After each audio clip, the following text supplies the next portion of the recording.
This video will demonstrate the diagnostics features.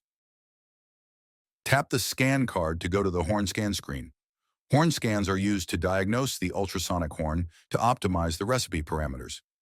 Exiting during the horn scan aborts the test and discards data. Tap the Test button to navigate to the horn test screen. Hold the Start Test button for 1 to 2 seconds to display the precise frequency and power loss values on the screen.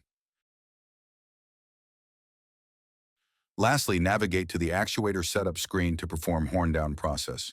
Verify that your fixture is properly set up or determine the absolute distance the horn needs to travel to weld your parts. You can also use the Start buttons to bring the horn down without ultrasonic energy on.